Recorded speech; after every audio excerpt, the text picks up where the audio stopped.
আজকের দিনটা বাকি দিনগুলোর মতো সাধারণ দিন হলেও আমার কাছে মোটেও একটা সাধারণ দিন নয়। আজকে একটা বিশেষ দিন। আজকে 29শে এপ্রিল। গত বছর ঠিক এই দিনেই রাই আমার কোল জুড়ে এসেছিল। হ্যাঁ, ঠিকই শুনেছেন, আজকে রাইয়ের জন্মদিন।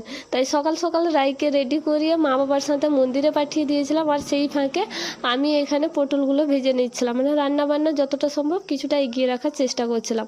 আমার শরীর ভালো নেই, গায়ে জ্বর আর অসম্ভব মাথা যন্ত্রণা, সেই কারণে আমি আর মন্দির যাইনি। এদিকে তাকাও, দেখাও, তুমি টিকা লাগিয়েছো? আচ্ছা আচ্ছা আচ্ছা, এখন কি খাচ্ছ? মুড়ি? তুমি মন্দির গেছিলে? আমার গলার ভয়েস শুনে বুঝতে পেরেছেন ঠিক কতটা শরীর খারাপ। আর মানে ডাক্তার বললেন যে টাইফয়েড হলে নাকি মাথা যন্ত্রণা খুব তীব্রভাবেই হয়।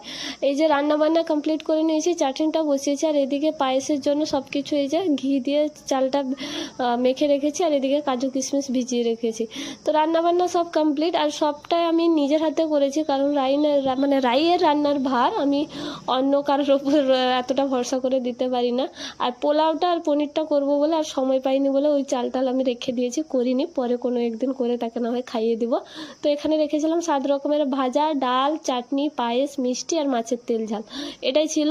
তারপরে এই যে ভালোভাবে সাজিয়ে কিছু ফুল দিয়ে রাইকে বসিয়ে প্রথমে তারকে আশীর্বাদ করা হলো, বা ভালোভাবে মা বাবা আশীর্বাদ করলো, তারপরে আমি করেছি, আর তারপরে মা বাবা খাইয়ে দিল, আমি খাইয়ে দিয়েছিলাম।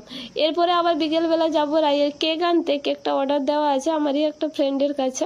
সে যেহেতু ঘরেই কেক বানায়, আর ওর কেকটা কি হয়, দোকানের কেকের থেকে ফ্রেশ হয়, তো সেই কারণেই ওর কাছ থেকে কেকটা নেওয়া। যাই হোক, যাবো। আর আজকে যেহেতু আমাদের গ্রামে চড়ক আছে, আমি তো বলতেই ভুলে গেলাম, আজকের দিনটা শুধু রাইয়ের জন্মদিন নয়, আজকে আমাদের গ্রামের চড়ক। আবার আজকে যেহেতু 29শে এপ্রিল, আমাদের পশ্চিমবঙ্গের দ্বিতীয় দফার ভোট নির্বাচন। তো আজকের দিনটা বুঝতেই পারছেন কতটা স্পেশাল।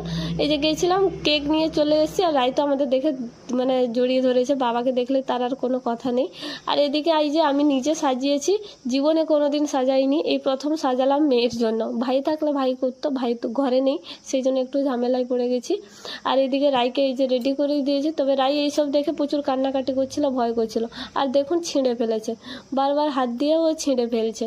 তো যাই হোক, সেই জন্য আর ওইগুলো ঠিকঠাকও করিনি, ও ছিঁড়ে ফেলেছে, সেইভাবেই রেখে দিয়েছে। এই দেখুন বারবার হাত দিয়ে টানছে, এত ভয় পাচ্ছিল, প্রচুর কাঁদছিল। তাই আর ঠিক করিনি, কোনো রকমের কেকটা কেটে তাকে খাইয়ে দিয়েছি। আর বাকি কয়েকজনকে ডেকেছিলাম, তেমন আর কাউকে ডাকা হয়নি, তো সেগুলো